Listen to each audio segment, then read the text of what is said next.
Hi everyone. Last class में हम लोगों ने जो प्रोपेलर्स के बारे में पढ़ाई करी थी कि जायरोस्कोपिक प्रिसिशन क्या है, टॉर्क इफेक्ट क्या है, स्लिप स्ट्रीम इफेक्ट क्या है, उसमें एक पॉइंट रह गया था कि अगर प्रोपेलर्स सेम डायरेक्शन में रोटेट करते हैं, प्रोपेलर्स अगर ट्विन इंजन एयरक्राफ्ट है, जैसे यहाँ पे आप देख रहे हैं कि ट्विन इंजन एयरक्राफ्ट है और टर्बो प्रॉप है और प्रोपेलर सेम डायरेक्शन में ही रोटेट कर रहे हैं। क्योंकि जो एक कन्वेंशनल थ्योरी है कि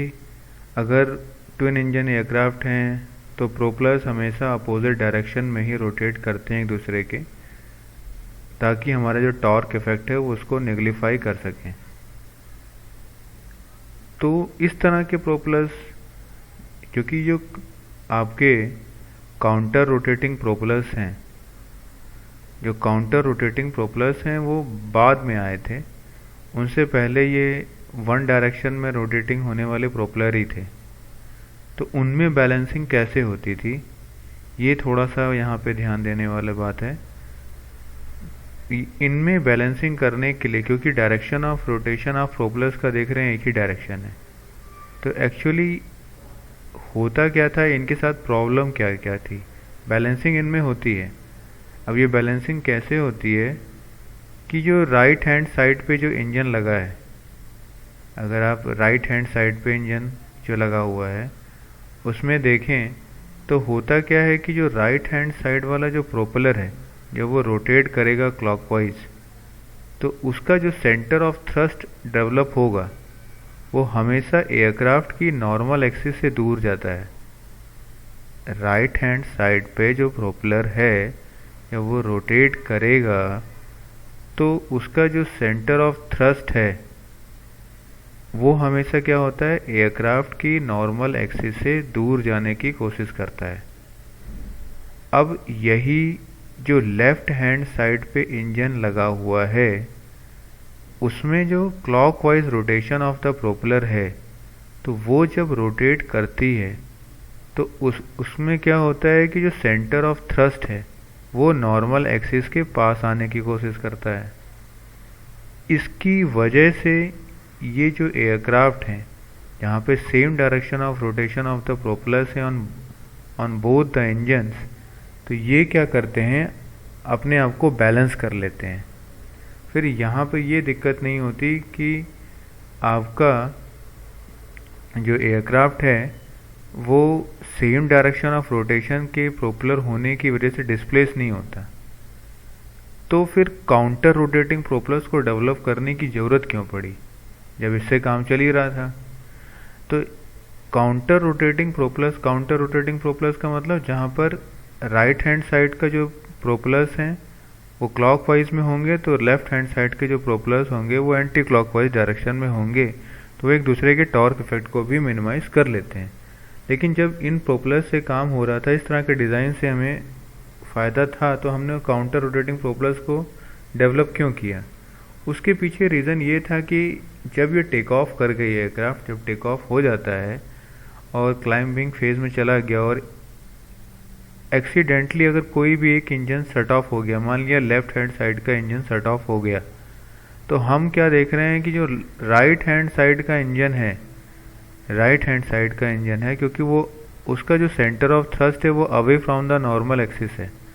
तो उसकी वजह से क्या होने लगता है कि असिमेट्रिकल याइंग होने लगती है बिटवीन इंजन्स के बीच में। अगर हमारा लेफ्ट हैंड इनका जो इंजन है वो फेल कर जाता है तो असिमेट्रिकल यह होने लगता है बिटवीन इंजन्स, और as compared to the counter rotating propellers इसमें याइंग एक्शन बहुत ज़्यादा हो जाता है, जिसकी वजह से क्या होता है कि पायलट को रडर्स और रडर ट्रिम पे ज़्यादा इनपुट देना पड़ता है, या greater amount of rudder and rudder trim operation होता है, और ज़्यादा एफर्ट लगना जो है आपका greater effort required when left engine failed then fail of the right engine. मतलब इस तरह के डिज़ाइन में अगर लेफ्ट इंजन फेल कर जाता है as compare to the right engine, तो जो आपका अनसिमेट्रिकल याइंग एक्शन है, more operation of the rudder and rudder trim operation है, उसमें ज़्यादा पायलट को इनपुट देना पड़ता है, एयरक्राफ्ट ज़्यादा ही यॉ करने लगता है एज़ कंपेयर टू द जो आपका काउंटर रोटेटिंग प्रोपेलर ब्लेड्स हैं। यहाँ पे क्या है कि जो राइट हैंड इंजन है वो ज़्यादा ही क्या करता है, याइंग मोमेंट को प्रोड्यूस करता है, क्योंकि उसका जो सेंटर ऑफ थ्रस्ट है वो हमेशा क्या होता है, डिस्प्लेस्ड होता है फर्दर आउटबोर्ड की तरफ, मतलब नॉर्मल एक्सिस से दूर की तरफ ले जाता है उसका सेंटर ऑफ थ्रस्ट, जिसकी वजह से राइट हैंड इंजन का जो इफ़ेक्ट है याइंग मोशन को बढ़ाने में ज़्यादा ही ये रोल प्ले कर देता है। अगर ये लेफ्ट हैंड इंजन फेल कर जाए तो इसकी प्रॉब्लम को काउंटर करने के लिए जो है आपका काउंटर रोटेटिंग प्रोपेलर्स का डिज़ाइन बनाया गया। तो उसकी वजह से क्या होता है कि अगर इस केस में अगर मान लो इंजन फेल भी करता है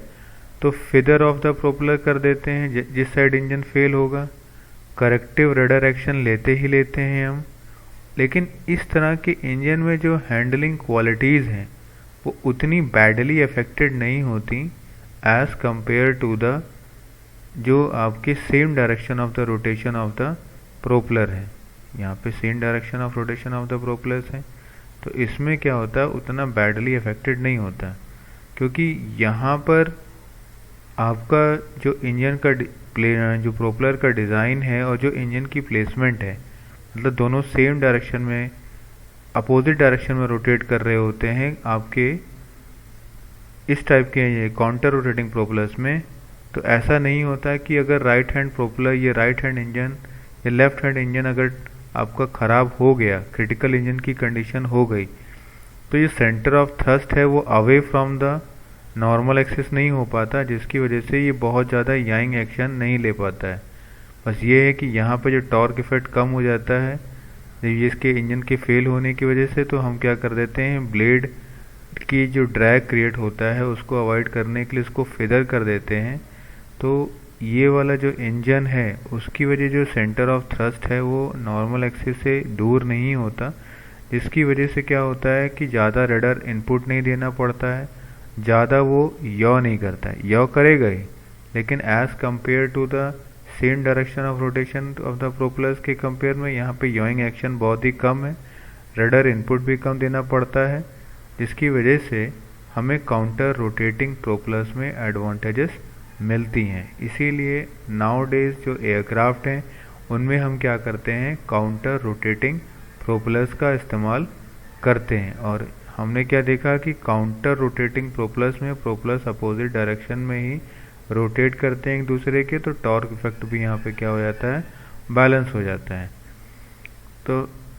और इसमें एक कॉन्सेप्ट ये भी है कि कॉन्ट्रा रोटेटिंग प्रोपेलर्स क्या हैं। अब कॉन्ट्रा रोटेटिंग प्रोपेलर्स का मतलब ये है कि एक ही शाफ्ट पर दो कंसेंट्रिक शाफ्ट हैं जिनका एक्सिस एक ही है और एक आगे प्रोपेलर लगा हुआ है, प्रोपेलर आपका ये प्रोपेलर ब्लेड है और उसके पीछे भी लगा हुआ है। तो ये दोनों क्या करते हैं आपके एक दूसरे के अपोजिट डायरेक्शन में रोटेट करते हैं, मतलब एक ही इंजन पर आपके दो शाफ्ट होंगे, वो दोनों ही शाफ्ट कंसेंट्रिक होंगी। तो ये यहाँ पर जो प्रोपेलर्स लगा हुआ है, प्रोपेलर पोजीशन 1, प्रोपेलर पोजीशन यहाँ पे जो प्रोपेलर है, तो दो प्रोपेलर्स एक दूसरे के अपोजिट डायरेक्शन में जब रोटेट करते हैं सिंगल शाफ्ट पर, मतलब टू कंसेंट्रिक शाफ्ट पे। अब वहाँ अलग अलग इंजन पे लगे हुए थे, यहाँ एक ही इंजन पर दो प्रोपेलर्स ब्लेड का डिज़ाइन कॉन्सेप्ट दिया गया है, मतलब एक प्रोपेलर हब यहाँ पर दूसरा यहाँ पर। तो ये दोनों क्या करते हैं एक दूसरे के अपोजिट डायरेक्शन में रोटेट करते हैं। तो जब इस तरह का डिज़ाइन रहता है प्रोपेलर्स का कि एक ही इंजन पर लीडिंग एज पे लगा रहेगा, मतलब जो आपके टू कंसेंट्रिक शाफ्ट का डिज़ाइन रहेगा, तो उसे हम बोलते हैं contra rotating propellers. They are rotate in the opposite direction. तो हम क्या देख रहे हैं कि हमारे पास कॉन्ट्रा रोटेटिंग प्रोपेलर्स भी होते हैं और काउंटर रोटेटिंग प्रोपेलर्स भी होते हैं, और उनसे पहले जो डिज़ाइन आया था जहाँ पर वो प्रोपेलर्स का रोटेशन सेम डायरेक्शन में होता है, तो उसको उसमें जो डिसएडवांटेज थी उसको काउंटरएक्ट करने के लिए फिर क्या किया गया, काउंटर रोटेटिंग प्रोपेलर्स का डेवलप हुआ, जिसमें अच्छी बात क्या थी कि they have less yawing action. अगर उनका लेफ्ट हैंड इंजन फेल भी हो जाता है तो उतना याइंग एक्शन नहीं होता, जिसकी वजह से क्या होता है कि पायलट को ज़्यादा से मतलब कम रडर एक्शन का इस्तेमाल करना पड़ता है और आपका एयरक्राफ्ट इजीली बैलेंस हो जाता है। Thank you.